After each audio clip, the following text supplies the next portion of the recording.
नमस्कार दोस्तों, हमारे honourable finance minister Shrimati Nirmala Sitharaman ji ने अपने कार्यकाल का छठा बजट नए संसद भवन में देश के सामने पेश किया। 58 मिनट के बजट स्पीच जैसे ही खत्म हुई तब 2024 के बजट को समझने के लिए गूगल सर्च करने लगे। क्या टैक्स पेयर की स्लैब में बदलाव होगा? हेल्थ सेक्टर की कौन सी स्कीम और उस स्कीम का बदलाव देश के लिए होंगे? क्या है देश की महिला और हमारी होम मेकर्स के लिए इस बजट में? क्या इलेक्ट्रिक कार को खरीदना अब और आसान होगा, या फिर क्या होगा ट्रेवल और रेस्टोरेंट पर लगने वाला टैक्स हमारे लाइफ स्टाइल पर इफेक्ट डालेगा? सवाल तो बहुत सारे हैं, चलिए विस्तार से समझते हैं इस वीडियो में। तो दोस्तों, आपको ये वीडियो इंफॉर्मेटिव लगेगा तो लाइक एंड सब्सक्राइब जरूर कीजिएगा। मिडिल क्लास से लेकर बिजनेस या कॉर्पोरेटर क्लास जिस चीज का सबसे ज्यादा वेट करता है वो होता है बजट में टैक्स स्लैब का तिगड़ा। इस बार टैक्स से जुड़ा कोई बड़ा बदलाव नहीं किया गया है। इम्पोर्ट ड्यूटी के साथ साथ डायरेक्ट और इनडायरेक्ट टैक्सों की समान दरें बराबर रखी गई।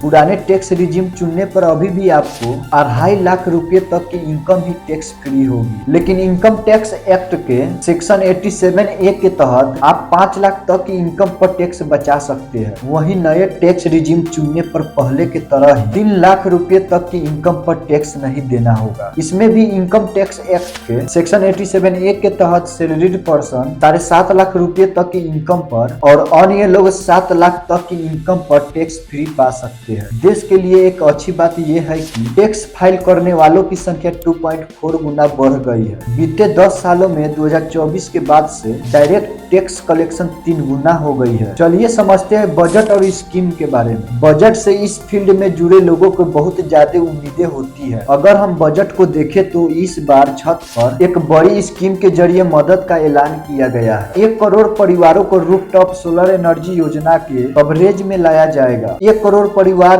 प्रत्येक महीने 300 यूनिट बिजली फ्री यूज कर सकेंगे। इस पूरी स्कीम से 15 से 18 हजार रुपया का बचत होगी। अगर आप इलेक्ट्रॉनिक कार या बाइक का ओनर है तो अब थोड़ा सा और निश्चिंत हो जाइए, क्योंकि इलेक्ट्रॉनिक चार्जिंग स्टेशन अब आपको ज्यादातर स्थानों पर दिखने को मिलेगा। मिडिल क्लास के लिए हाउस लोन, वही पीएम आवास योजना ग्रामीण के अगले चरण का ऐलान करते हुए कहा कि इसके तहत 300 करोड़ आवास बनाए जाएंगे। इनमें से 2 करोड़ आवास अगले 5 वर्षों में बनने जा रहे हैं। अनियमित घरों में रहने वाले के पास नया घर खरीदने या बनाने का मौका रहेगा। अगर आप फिश फार्मिंग में इंटरेस्ट रखते हैं तो आपको ये बजट निराश नहीं करेगा, क्योंकि वाटर फार्मिंग प्रोडक्शन को 3 टन से बढ़ाकर 5 टन किया जाएगा। इंपोर्ट को बढ़ाकर 1 लाख करोड़ तक करना सरकार की योजना है। अब इसमें होगा ये कि 55 लाख फार्मिंग सेक्टर से नए रोजगार पैदा होंगे। अगर आप हेल्थ की बात करें तो ये लाइफ का एक ऐसा पार्ट है जो सबसे ज्यादा आपके बैंक बैलेंस को इफेक्ट करता है, और आज के युग में सबसे ज्यादा पैसा आपका कहीं लगता है तो वो है हेल्थ सेक्टर। भारत सरकार की आयुष्मान भारत योजना से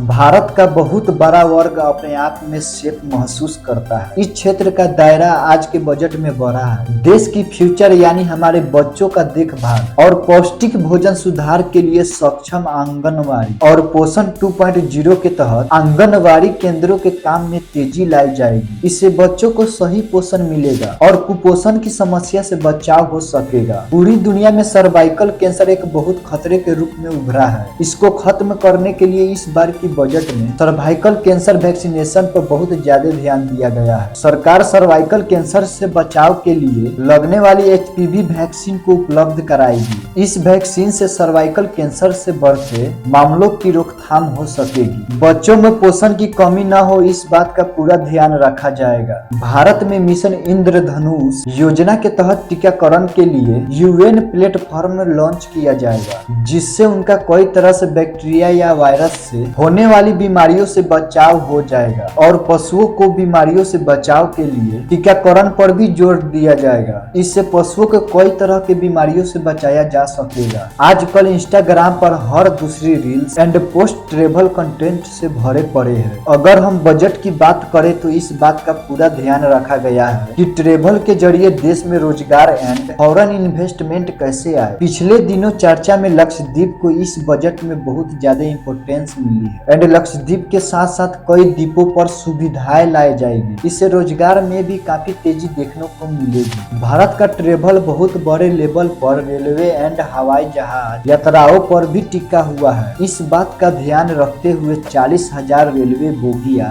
वंदे भारत बोगियों में बदल दी जाएगी, जो कि भारत के रेलवे के इतिहास में एक बहुत बड़ा मेकओवर होगा। वहीं एयरपोर्ट की बात की जाए तो उड़ान योजना के अंतर्गत टियर 2, टियर 3 शहरों को बड़े पैमाने पर हवाई मार्गों से जोड़ा जा रहा है और इस साल आपको बहुत सारे एयरपोर्ट देश में देखने को मिलेंगे। ये हम सबको पता है। डेवलपमेंट के लिए एक मजबूत एजुकेशन बेस बहुत जरूरी है। वर्ष 2023 के बजट के अनुसार 14,500 स्कूलों को राष्ट्रीय शिक्षा नीति NEP 2020 प्रावधानों के अनुसार अपग्रेड किया गया 10 वर्षों में। Science, technology, engineering and medical studies में 43% एडमिशन बालिकाओं एंड महिलाओं के लिए बढ़ गया है, जो कि दुनिया में सबसे अधिक है और अधिकतम महाविद्यालय एंड मेडिकल कॉलेज स्थापित किए जाएंगे। ये सभी बजट स्कीम को देखते हुए आप सबके दिमाग में आ रहा होगा कि आगे चलकर देश कैसा होगा, देश का फ्यूचर कैसा होगा। ये डिपेंड करता है देश के लोगों और गवर्नमेंट के पॉलिसी पर। पॉलिसीज का बेस होता है वहाँ का बजट मैनेजमेंट सिस्टम। अगर हम इस बजट को डिटेल में समझे तो